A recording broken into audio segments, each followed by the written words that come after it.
Assalamualaikum warahmatullahi wabarakatuh. Perkenalkan, saya Mia Erinda dari Prodi Akuntansi.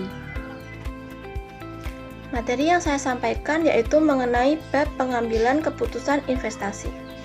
Di dalam bab tersebut ada beberapa poin. Yang pertama, penganggaran modal. Yang kedua, modal non diskonto terdiri dari ARR, Accounting Rate of Return, dan Payback Period. Untuk poin ketiga, ada modal diskonto terdiri dari NPV, Net Present Value, dan IRR atau Internal Rate of Return. Sebelum memasuki materi, perlu diketahui apa itu keputusan investasi.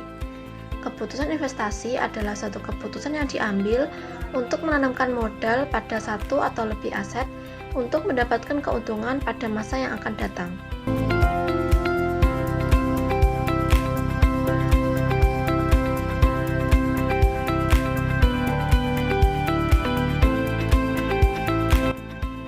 Di dalam penganggaran modal ada dua poin. Yang pertama, proyek independen. Proyek investasi modal yang tidak berkaitan satu dengan yang lainnya. Jadi, apabila ada proyek yang diterima atau ditolak, tidak akan berpengaruh terhadap proyek yang lain. Yang kedua, ada proyek saling eksklusif. Proyek ini mengharuskan perusahaan untuk memilih salah satu alternatif yang saling bersaing untuk menyediakan jasa dasar yang sama.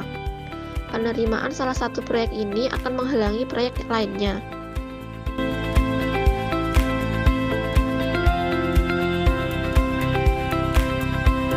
Accounting Rate Return atau tingkat pengembalian akuntansi mengukur seberapa besar keuntungan dari sebuah investasi.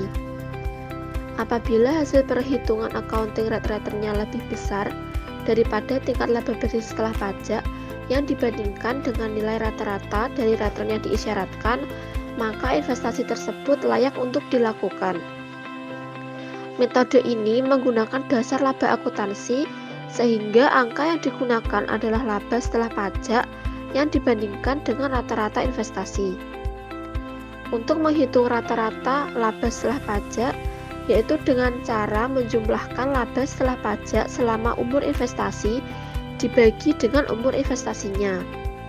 Sedangkan untuk menghitung rata-rata investasi dengan nilai residu dibagi 2. Payback period merupakan waktu yang dibutuhkan oleh suatu perusahaan untuk memperoleh investasi awalnya kembali.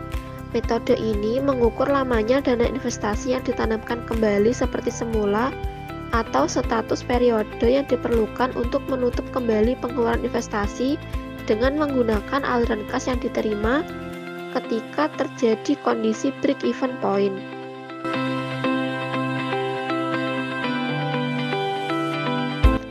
Net Present Value merupakan selisih antara nilai sekarang dari cash flow dengan nilai sekarang dari investasi. Net Present Value ini merupakan salah satu metode untuk menilai investasi yang memperhatikan time value of money. Untuk menghitung net present value, pertama menghitung present value dari penerimaan atau cash flow dengan diskon rate tertentu, kemudian dibandingkan dengan present value dari investasi. Jika selisih antara present value dari cash flow lebih besar, berarti terdapat net present value positif. Artinya, proyek investasi ini layak untuk dijalankan. Internal Rate Return merupakan metode analisa investasi dengan menghitung tingkat suku bunga yang menyamakan nilai present value investasi saat ini dengan present value dari penerimaan arus kas di masa mendatang. Sehingga untuk mencari besar internal rate return diperlukan data net present value yang mempunyai dua kutub positif dan negatif yang selanjutnya akan dilakukan interpolasi.